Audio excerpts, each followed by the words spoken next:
Guna menaikkan harga dan kualitas ikan cupang, biasanya ikan penghobi maupun peternak sering diikuti kegiatan kontes perlombaan cupang hias, seperti kontes berskala lokal, nasional, dan internasional.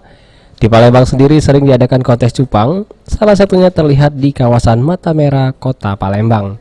Ketua Panitia Pelaksana Arif mengatakan kontes ikan cupang ini diikuti lebih kurang 500 ikan cupang yang turut disertakan dalam perlombaan ini.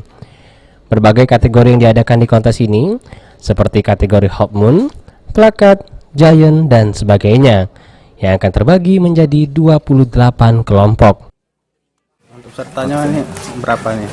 Kalau peserta mencapai 500 ikan ya, entry-nya 500 ikan. Kalau untuk orangnya jumlahnya? Kalau pesertanya berasal dari macam-macam daerah ya, ada dari Muara Enim, Lampung sampai ke Pontianak ada juga.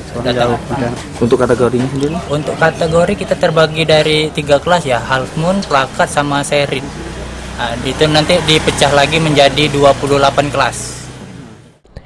Antusias peserta yang mengikuti perlombaan tidak hanya dari kota Palembang, banyak juga yang berasal dari luar Palembang.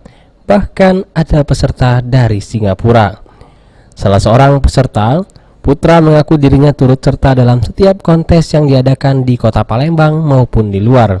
Karena kontes seperti ini merupakan ajang turunnya ikan rawatan mereka. Dirinya sendiri mengikuti seluruh kategori yang diperlombakan dengan mengirim 5 ekor ikan. Di Ladber Mata Merah ini nggak banyak sih mas. Yang jelas kita cuman memilih ikan aja yang terbaik. Kita seleksi di antara ikan-ikan di rumah itu, kita seleksi. Yang kita ikuti ini ada 5. Kebetulan kan cuma dibatasin 5 kan. Jadi ada 5 untuk di kelas Plakat Multicolor, Giant Junior, sama Solid, sama Female.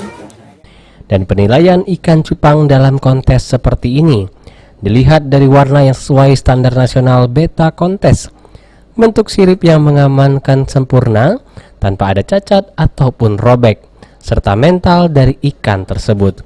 Heru Wahyudi, PAL TV.